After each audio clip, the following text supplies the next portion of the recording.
Hi, this is Sonia from An Enthusiastic Reader. I'm here today because I read a book and I've tried to create this new format, and we'll see how it works and if I refine it along the way, where I'm just reporting on the book I read. It's not necessarily a full review. It's more about my impressions, what I liked about it, what worked well. You can decide for yourself if what I've said makes you think you might like to read it too. No pressure.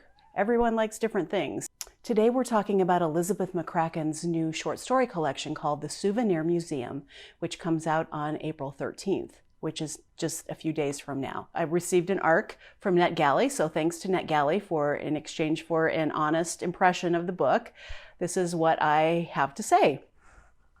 First of all, I really love Elizabeth McCracken's short stories. I think that she is kind of a master of taking what might be mundane situations and really honing in on the specificity of a character and their particular circumstance, mindset, and relationship to other people, and how their baseline emotions affect the way that they interact with other characters. So I think she's really good at that. There is balance. Here are some key features of things that I really like about Elizabeth McCracken's short fiction. First, they're psychological. They're psychological and they're not dependent on dialogue to do all the work of telling the story.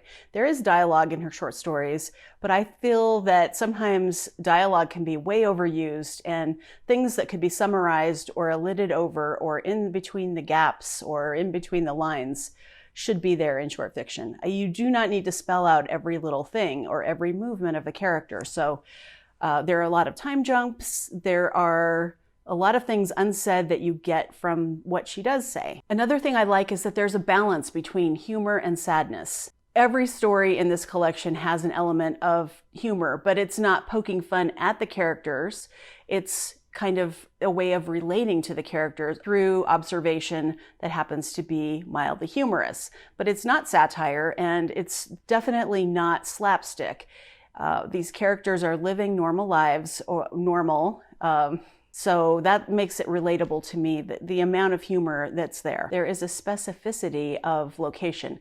All of the stories in this collection, I think, aside from maybe one or two, all take place when people are not in their homes, or they're traveling. They're going to weddings in Europe, or they are visiting an ex-lover in Europe or in another city, or they are meeting in different parts of cities where they do not live. Another thing that's unique about this collection is a handful of the stories are written about the same characters, Jack and Sadie, and you get to see them at various points in their relationship and in their lives when they were not with each other.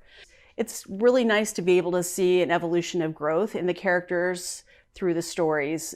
I think they would stand on their own if you didn't read all of them, and they are not like chronological in the book, but there's something really kind of comforting when you're reading a short story collection and you've seen some characters early on and then they pop up in another story. It feels comfortable when you're just slipping into the story because you already know something about the characters.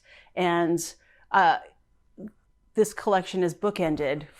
The first story and the last story are about these characters, with I think 3 stories in between. So they do show up quite a bit in various stages of their lives, and I really appreciated that. I think Elizabeth McCracken loves her characters. She is not mean to them, but she doesn't spare them from their faults either, and that's something else I like about her writing. She's unafraid to show grief and loss, and there is an undercurrent of grief and loss through almost every story, but it doesn't overtake or subsume what's happening in the stories themselves. I think if you like the short fiction of Lori Moore or Tom Perrotta or Curtis Sittenfeld or the novels of Ann Patchett, you would feel a similar sense of warmth coming from the author and a certain level of humor that I think aids us in going from story to story. I thought what I would do is just read about a 5-minute passage of the title story, The Souvenir Museum. So I'm going to set it up for you. A mother and her son are going to go to Denmark. She has a mission which you will find out in the story. So she has a purpose for going there, and she talks her son into coming along with her. He's 10 years old, by promising him that she will take him to Legoland, the original Legoland in Denmark. So that's the setup. He's very smart, and then things go from there. All right, if you like this sample, I think you might like this collection. Legoland was overwhelmingly yellow, and Leo, abashed, hated it. The rides had electric signs outside, which estimated how long you'd have to stand in line to ride them. The log flume was a 45-minute wait. The Polar roller coaster, an hour and 5. It was an ordinary, overcrowded amusement park. They had flown from Boston to Paris, then Paris to Billund, to end up at this place, the first day of their vacation. He wondered how long they would have to stay for his mother to get her money's worth. She could be grim about expensive fun. The crowds of children upset him, blonder than the blondest American blonde. Flaxen hair, he thought, like from a book. Flaxen hair and cornflower blue eyes. Though he'd never seen flax or cornflowers in real life. If he had, he might think blue as a Danish child's eyes, pale as a Danish child's mullet. The blondness itself seemed evil to Leo. A blonde child who screeches and steps on your foot is compelled by its blondness. A blonde mother who hits you once with her stroller. Here comes another one, rushing after her child who is attempting to climb into the lap of the life-size Lego statue of Hans Christian Andersen. Does it out of pure towheadedness. In America, he would have cried out, but in Legoland, he felt he had to bear it. Even the gift shop was disappointing. He had been imagining something he couldn't imagine, some immense box that would allow him to build, what? A suit of Lego, a turreted city big enough to live in, Denmark itself. He did not dream in Lego, not anymore, but sometimes he still raked his hand through the bins of it beneath his bed as a kind of rosary, to remind himself that the world, like Lego, was solid and mutable, both.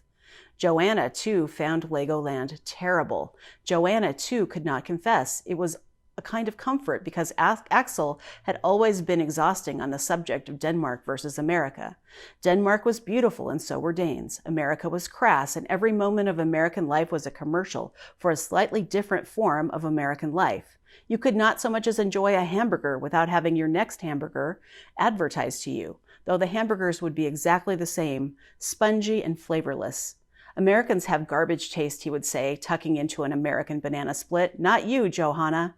He always added a spurious H to her name. But someday you will go to Denmark and taste the ice cream, and you will understand. Clearly the man had never been to Legoland, where even ice cream required a half-hour's wait in line, and then was a tragedy of dullness. They stopped at a self-serve slush stand that allowed you to mix all the flavors you wanted into a tall plastic glass that looked like a bong. Leo's personal cocktail came out army green. This had always happened to his Play-Doh, too. When it got mixed together, he drank it with his eyes closed and winced. He most resembled his late grandfather when unhappy. Poor Bunny, you're jet-lagged. Here, let's sit. They sat on the bench next to the Lego Hans Christian Andersen, and Joanna had a sense that they shouldn't. They should leave the space clear for people who wanted pictures of themselves with a Lego Hans Christian Andersen. But why should those people get their way? I'm not jet-lagged, he said. Do you want to go to the hotel room?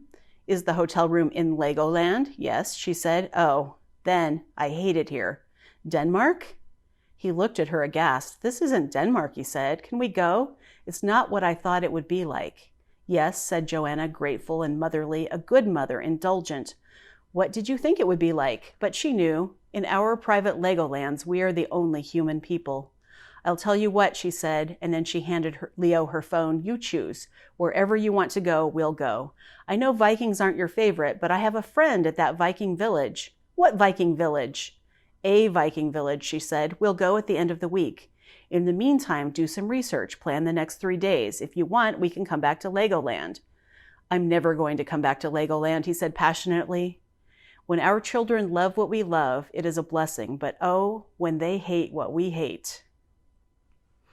So that was a sample of the title story, The Souvenir Museum by Elizabeth McCracken. There are several parent-child stories in this book. There is a gay couple who take their son to a water park in Texas, and there are other stories where children and parents interplay. Then there are also romantic relationships and other stories. All in all, I really enjoyed this entire collection and I would recommend it. I love the story and I give it 5 stars. So thanks for watching and I will see you in the next video. Bye.